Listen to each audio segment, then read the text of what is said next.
Muy buenas noches, bienvenidos a las capacitaciones en línea sobre el COVID-19 organizadas por la Comisión Coordinadora de Institutos Nacionales y Hospitales de Alta Especialidad. En esta ocasión estaremos con la doctora Jordana Lemus del Hospital Gea González, jefa de la Unidad de Cuidados Intensivos, quien nos va a presentar un caso clínico, un caso original del Hospital Gea González. La semana pasada, cuando uno escribía la palabra COVID-19 en el buscador de PubMed, se presentaban más de 6,000 artículos relacionados con el tema. El día de hoy, siendo lunes 4 de mayo, cuando uno busca en la base de datos de PubMed con la palabra COVID-19, ya hay más de 9,000 publicaciones, un tema que está dando mucho de qué hablar en todo el mundo, muchos artículos se están presentando, pero el día de hoy vamos a tener una oportunidad exclusiva de recibir la experiencia de la doctora Jordana en el manejo de este caso. Buenas noches, les dejo con la doctora. Buenas noches nuevamente, soy la doctora Jordana Lemus Sandoval. Vengo representando al Hospital General Dr. Manuel Gea González y ahí me desempeño como jefa de división de terapia intensiva. El caso que les voy a presentar a continuación se trata de una mujer embarazada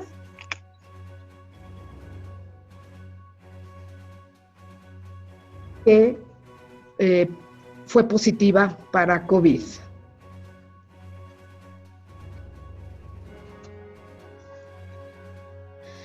Como ficha de identificación tenemos sexo femenino, edad 35 años, fecha de ingreso a la unidad de urgencias del Gea González el 16 de abril del 20, hora de ingreso 12 horas, fecha de ingreso a la UTI 17 de abril, hora de ingreso a la UTI 23:50 horas, fecha de nacimiento de la paciente 5 de noviembre de 1984, lugar de nacimiento Ciudad de México, estado civil casada, escolaridad secundaria completa, ocupación actual, agente de ventas, religión, Nueva Luz del Mundo, lateralidad manual, diestra y hemotipo O positivo. Dentro de sus antecedentes heredofamiliares, no hay nada relevante para el padecimiento actual, tal vez sí como comorbilidades, su padre vivo, portador de diabetes mellitus, y 4 hermanos, una con diabetes mellitus, y 3 hijos aparentemente sanos de 20, 15 y 4 años de edad.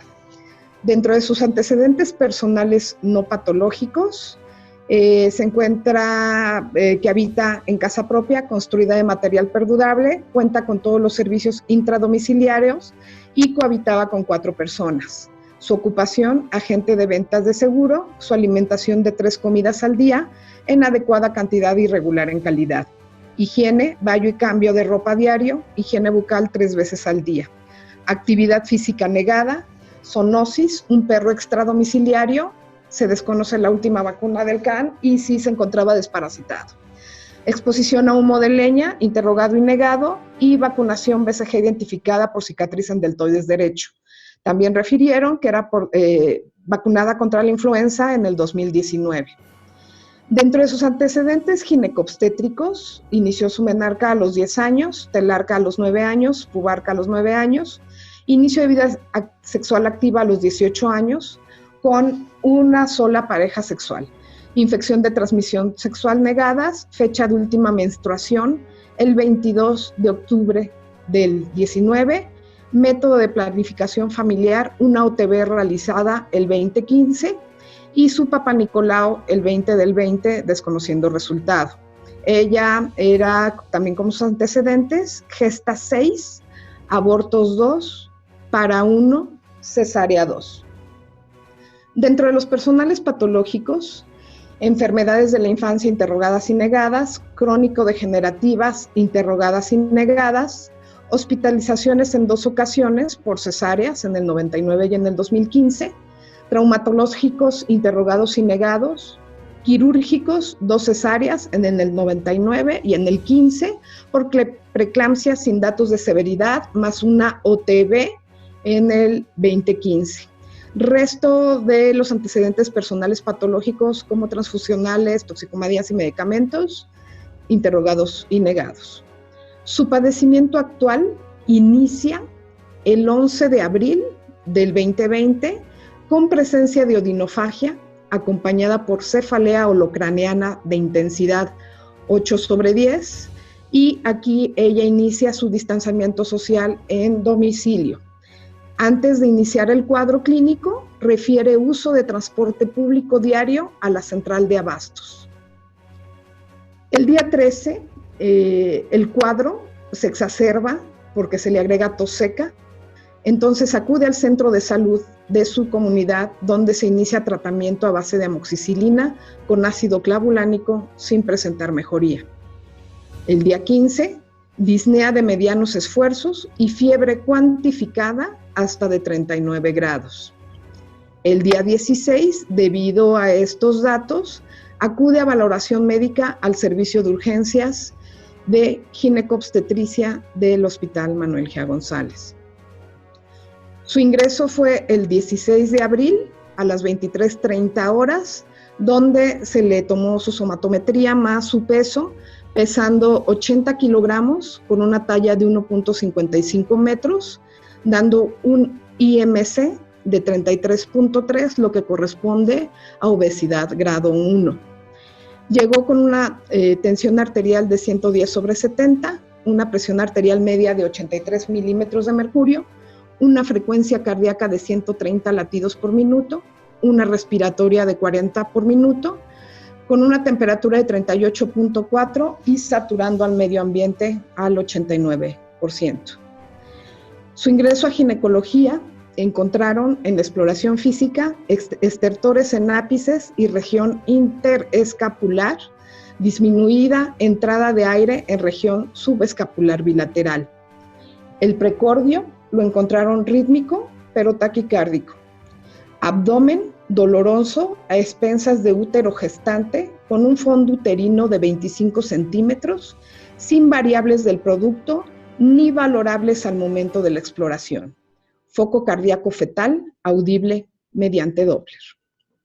Dentro de sus estudios iniciales en el servicio de urgencias ginecobstétricas, encontraron de apertura en la biometría hemática 12.8 gramos de hemoglobina, un hematócrito de 37.8, leucocitos de casi 11,000, linfocitos de 1,000, bandas de 0, plaquetas de 302,000.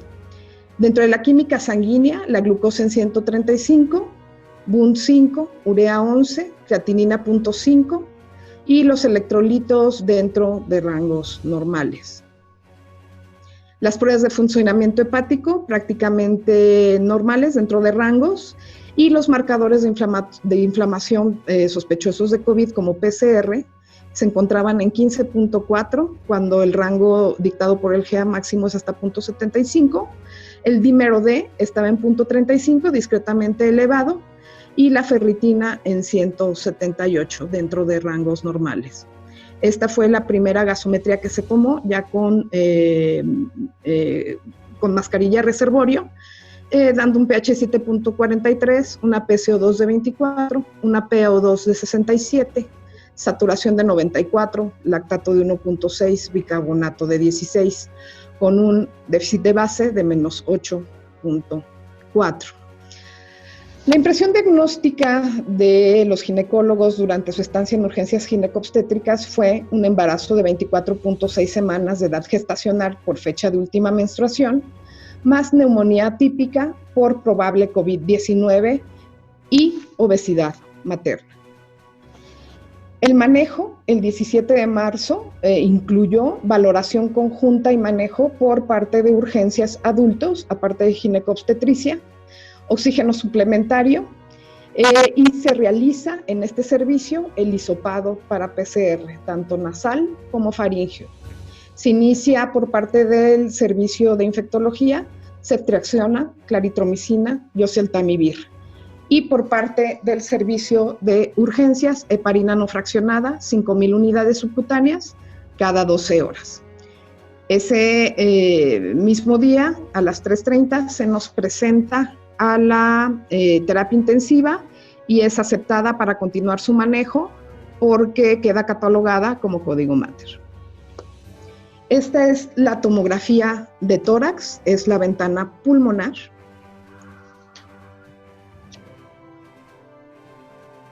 Como pueden observar, en la ventana de parénquima se observan múltiples consolidaciones y formaciones redondas en patrón de vidrio deslustrado de localización subpleural que se distribuyen desde los vértices hacia las bases pulmonares.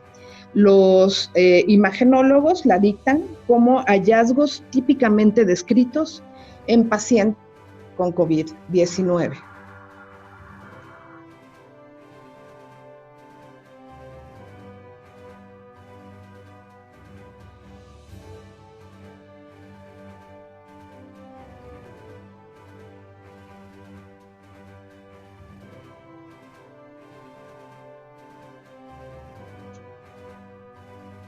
A su ingreso a UCI, el 17, la encontramos con una TA de 134/79, una PAM de 92, frecuencia cardíaca de 109, frecuencia respiratoria de 44, temperatura de 36.5 porque había sido ya manejada con triple esquema antipirético en urgencias, una saturación de 90%.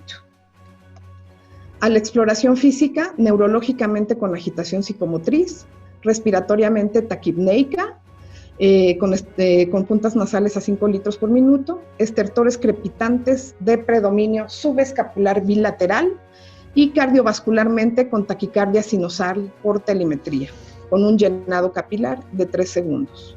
Gastrointestinal con abdomen globoso, expensas de útero gestante, con un fondo uterino de 25 centímetros sin actividad uterina. Hídrico-renal, portaba una sonda Foley con un índice urinario de 1.6 mililitros kilogramo hora.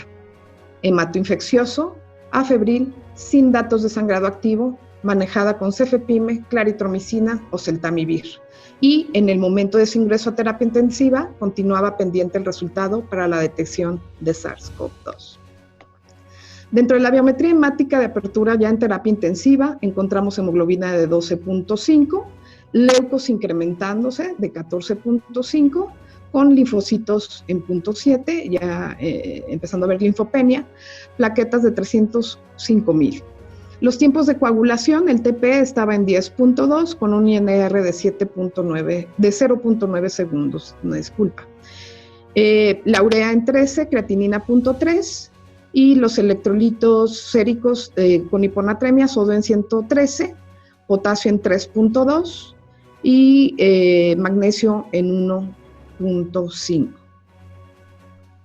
Dentro de sus pruebas de funcionamiento hepático, dentro del milieu COVID encontramos una PCR de 10.6, un BNP de 24, un dímero D de 0.26 y dentro de su gasometría una deshidrogenasa láctica de 284 y dentro de su gasometría arterial con una FiO2 al 45%, pH de 7.38, PCO2 de 28, PO2 de 62, saturación de 90, lactato de 2, bicarbonato de 16.6 y un exceso de base de menos 8.5.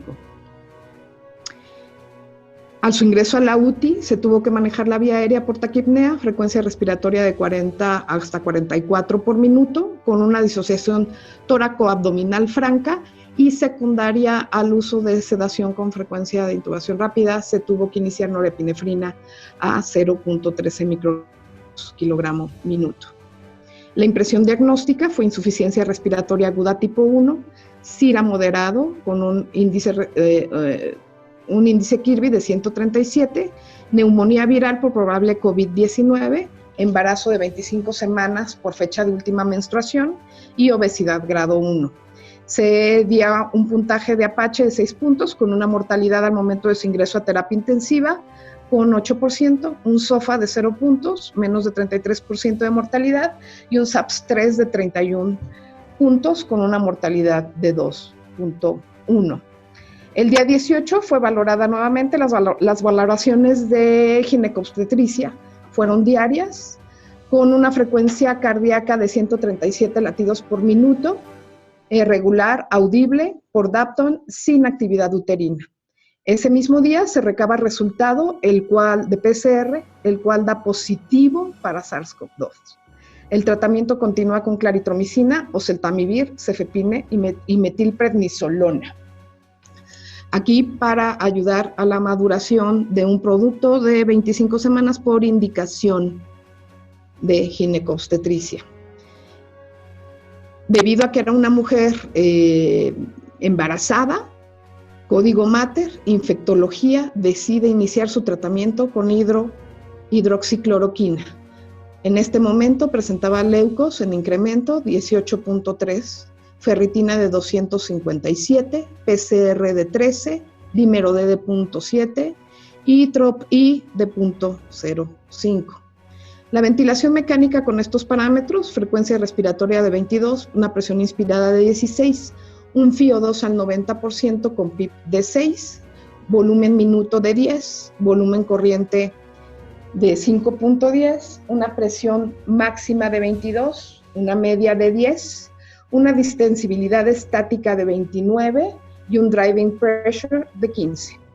Con esto obtuvimos una gasometría de 7.38 con una PaO2 de 126 y la PCO2 en 62. Como no se había modificado el pH, decidimos dejar la misma frecuencia respiratoria, dado que el Kirby había mejorado a 137 y el lactato se encontraba en 2.1, con una diferencia alveolo-arterial ya de 162. El día 19 se tienen que incrementar los parámetros ventilatorios, por lo que se inicia relajante muscular, se aumenta la norepinefrina, ginecobstetricia acude y valora foco fetal en 137 latidos por minuto, regular, audible por Dapton, sin actividad uterina. Continúa el mismo tratamiento mencionado, oseltamivir, cefepime e hidroxicloroquina. Leucos en 23.4, ferritina 215, PCR 14, dímero D 0.43. La ventilación mecánica para el día 19 se encuentra con una frecuencia respiratoria de 26, un volumen corriente de 400, una FiO2 al 70%, PIP de 8, un volumen minuto de 15, una presión máxima de 13, media de 8, una distensibilidad estática de 25 y un driving pressure de 15. Con una gasometría arterial ya con una acidosis probablemente mixta, una PCO2 de 60 con un bicarbonato de 19.7 y un exceso de base de menos 9.3. Una diferencia alveolo-arterial de oxígeno de 427, esta fue aumentando, y el Kirby disminuyó a 82. El lactato aumentó también a 3.8. El día 29 continúa con norepinefrina, la valoración por ginecobstetricia con una frecuencia cardíaca fetal de 158 latidos por minuto, con un foco regular, audible por Dapton, sin actividad uterina. El tratamiento continuó con oseltamivir, cefepime e hidroxicloroquina. Sin embargo, sin poder disminuir los leucos, 22.6, ferritina francamente estacionada en 257, PCR en 30, esta aumentó, y el dímero D con un aumento no significativo. Cabe mencionar que esta paciente continuaba con su anticoagulación a base de heparina no fraccionada. La ventilación mecánica para el día 20 tenemos de relevancia una FiO2 al 60% con una PaO2 en la gasometría arterial de 75, lo cual nos daba un Kirby de 125, apoyada también con un PIP de 7, un driving pressure de 19, el cual aumentaba, ya no estábamos en rangos de ventilación de seguridad, sin mejorar las distensibilidades estáticas que estaban en 20. El lactato, sin embargo, había mejorado a 1.3, aunque el delta de CO2 se abrió a 10. Para el día 21 tuvimos que aumentar la dosis de norepinefrina para alcanzar PAMs perfusorias por arriba de 70. Esta fue de 0.41 microgramos kilogramo minuto.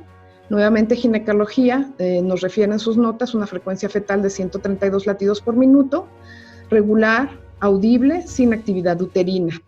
Aquí la paciente presentó fiebre persistente de más de 39 grados por varias horas, que ya no fue autorregulable ni por la misma paciente ni por el tratamiento farmacológico a base de paracetamol y metamizol. Continuaba con su hidroxicloroquina, los leucos lograron disminuir a 19,000, ferritina aumentó a 348, la PCR aumentó a 42, el dímero D también aumentó a 0.6 y la troponina en 0.02.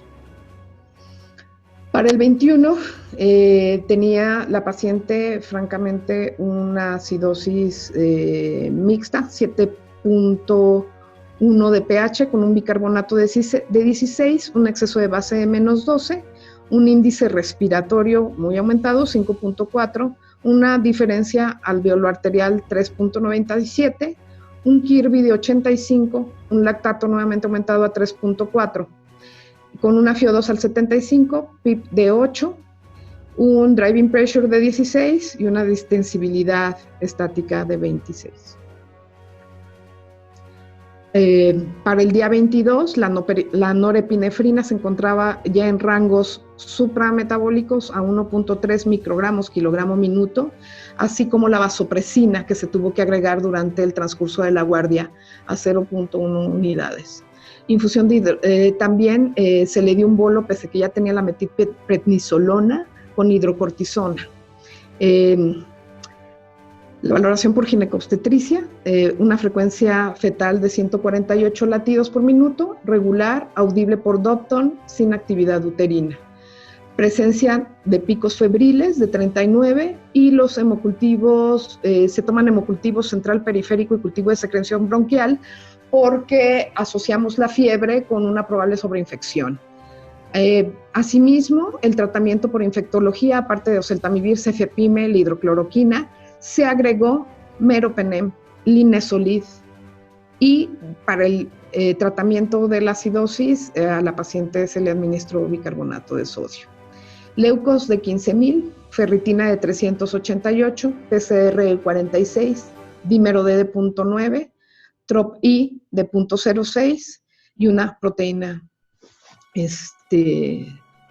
una PCT de 106.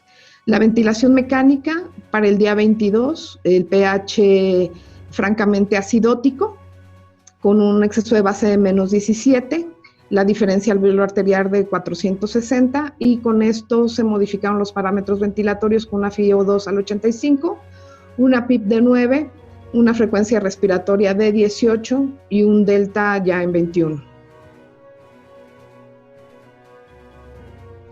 El día 23, la norepinefrina y la vasopresina seguían en rangos altos.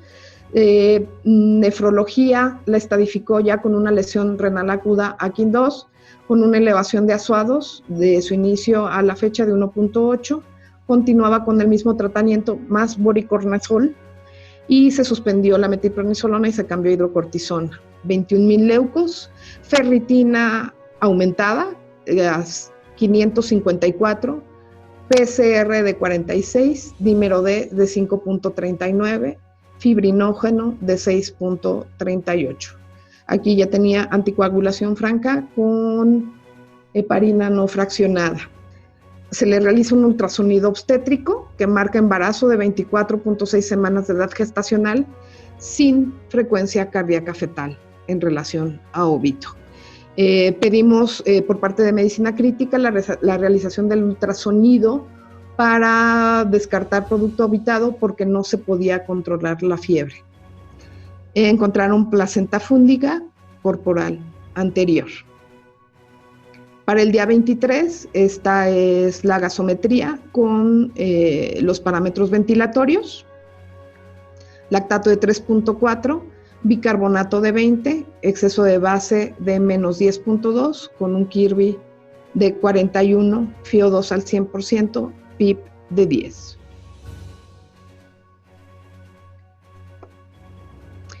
Dentro de la valoración por ginecobstetricia, deciden realizar inducción por parto vía vaginal y revisión de cavidad posterior. Sin embargo, se difiere procedimiento por presentar estado de choque y alta probabilidad de hemorragia obstétrica. Paciente con TA indetectable, presenta bradicardia extrema, se inicia atropina progresando a sistolia. Se realizan maniobras de RCP avanzada por 6 ciclos, se administran 4 miligramos de adrenalina sin presentar retorno a la circulación espontánea. Se declara hora de fallecimiento 18:50 horas. Esta es un poco de la discusión ginecobstétrica acerca de la interrupción del embarazo como una medida salvatoria para la madre. Ellos refirieron que el manejo obstétrico de cada caso debe responder a variables como la edad gestacional, la presencia de comorbilidades y la evaluación continua de la condición materna-fetal. El manejo obstétrico de cada caso debe ser individualizado, asociado a variables como la edad gestacional y la vía del parto. Asimismo, refirieron que de ser necesaria la finalización de la gestación será dependiendo del estado de cada paciente. La mayoría de las infecciones son leves a moderadas, por lo que generalmente no requieren la finalización del embarazo. En casos severos con compromiso de órgano, insuficiencia respiratoria, sepsis severa, se deberá terminar la gestación teniendo en cuenta factores como la edad gestacional y la viabilidad. En caso de deterioro materno grave, el equipo médico multidisciplinario decidirá la necesidad de finalizar el embarazo para facilitar el esfuerzo asistencial materno. La decisión se tomará en función de la gravedad materna y de los riesgos gestacionales.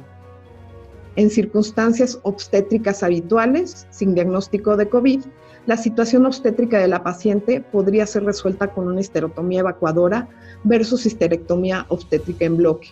Sin embargo, con la historia obstétrica de la paciente, 2 cesáreas previas, los riesgos resultantes de estas condicionantes, los factores de riesgo agregados y el estadio clínico grave de la paciente, se indicó maduración cervical con uso de balón de Cook, sin uso de prostaglandinas para disminuir riesgos. Derivado de la inestabilidad de la paciente para trasladarla a quirófano, para colocación de balón cervical, se inició inducto-conducción a base de oxitocina. El manejo obstétrico indicado a la paciente fue sustentándose en las recomendaciones emitidas por Lineamiento para la Prevención y Mitigación de COVID-19 en la atención del embarazo, parto y puerperio de la persona recién nacida, versión 1 de 10 de abril del 2020 del Gobierno de México, la Secretaría de Salud. Guía de la Fundación Internacional de Medicina Materno-Fetal para la embarazada con infección por coronavirus, control prenatal, precauciones para unidades de diagnóstico prenatal, parto, puerperio y lactancia. Protocolo de coronavirus y gestación del Hospital Universitario de Clínic de Barcelona. Recomendaciones para la prevención y control de coronavirus en la paciente obstétrica de la Sociedad Española de Ginecología y protocolos asistenciales en obstetricia, parto vaginal, tras cesárea, procedo. Pues aquí es todo, estamos abiertos a preguntas. Es un caso trágico por ser una muerte materna. Se hizo todo lo posible, lo que teníamos a la mano, tanto por parte de infectología como terapia intensiva. Queda la duda si ginecobstetricia debió de haber sido más temeraria o arriesgada en el tratamiento para salvar la integridad de la madre, pero este caso se sigue sesionando y no hay mucha respuesta, sobre todo por la edad gestacional, que era menor de 25 semanas. Aparentemente iba a ser un producto no viable, pero siempre quedará esta duda, y pues el chiste de presentar este tipo de casos que tuvo un desenlace muy lamentable es pues aprender cada día más para que no se repita. Estoy a sus órdenes para cualquier pregunta.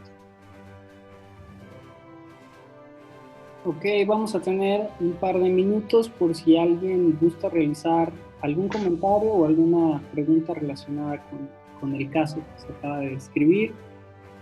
Tenemos la opción de que alcen o levanten la mano directamente en la aplicación, o que escriban. Hay una pregunta aquí, doctor Carlos. Voy a activar su micrófono, doctor Carlos, para que realice su pregunta. Déjenme ver.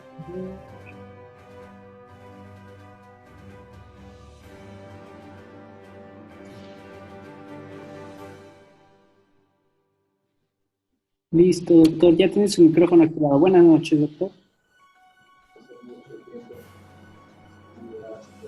Sí. Doctor, ¿se podría acercar un poco más a su micrófono?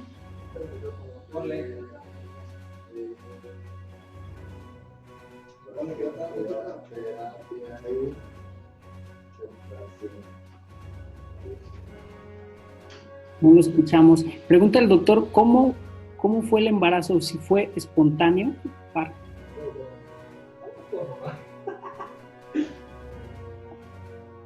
No, está borrado. Pasamos a otra pregunta. Alejandra, ¿por qué si la paciente estaba con esa acidosis no se ingresó a terapia de sustitución?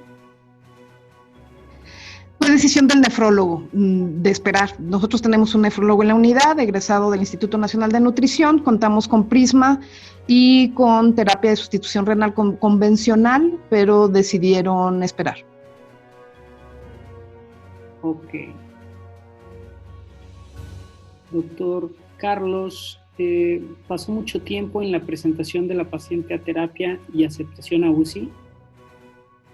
Aproximadamente han de haber pasado como 6 horas. Nosotros dentro del protocolo del GEA González, normalmente, como en todo hospital, se nos presenta un paciente que se considera crítico y el equipo de terapia intensiva baja a hacer la valoración al servicio donde la paciente o el paciente lo requiera.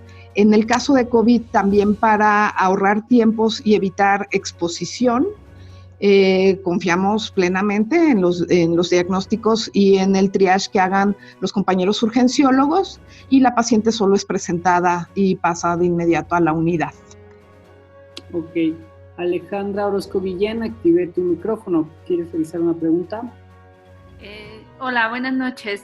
¿Por qué decidieron por qué el servicio de obstetricia decidió dar inducción de madurez pulmonar con metilprednisolona en lugar de betametasona, y por qué aparentemente en la historia clínica escucho que se continúa esta metilprednisolona? A lo mejor... Se continuó durante 3 días. Me parece que es el protocolo que utiliza ginecobstetricia en el GEA González. Nosotros se cambió después al no ver respuesta, pero nosotros pensando en la madre, aunque ya tenía impregnación de la metilprednisolona, se cambió sin una respuesta y un sustento clínico adecuado a hidrocortisona. Al ver que no evolucionaba adecuadamente, pero es el protocolo que usan de maduración pulmonar. No sé si es porque no se encuentra el otro medicamento de cuadro básico, pero me parece que sí está, pero es lo que se usa habitualmente. Es que habitualmente el protocolo de madurez pulmonar es solamente con 2 dosis de betametasona en las siguientes 24 a 48 horas de la resolución del embarazo. Por eso pregunto, porque metilprednisolona primero no atraviesa la barrera placentaria, entonces pues sí resulta complicado tratar a una paciente con pulsos de metil o con metilprednisolona si no le va a servir como inductor, independientemente de que el servicio de obstetricia tenga ese protocolo, Claro. Mire, doctora, yo no soy ginecobstetra, no le puedo contestar aquí al bote pronto, pero por favor, déjeme aquí su pregunta y yo pregunto en unos momentos a ginecobstetricia. Gracias, doctora. Excelente caso, bonita noche. Muchas gracias. Muchas gracias por la pregunta. Está J. Alfredo Álvarez con la mano arriba. Vamos a activar tu micrófono. Hola, buenas noches. Sí, no, muchas gracias. Agradecerte, doctora, muchas gracias por compartirnos tu caso clínico. Es muy, muy importante compartir todo lo que estamos viviendo todos. Yo soy endocrinólogo, soy José Alfredo Álvarez, soy endocrinólogo en el Hospital de Pemex Norte, aquí en la Ciudad de México, y le estamos entrando un poquito, bueno, ahorita no, pero estamos entrando un poquito ahí al quite de atención de pacientes con COVID.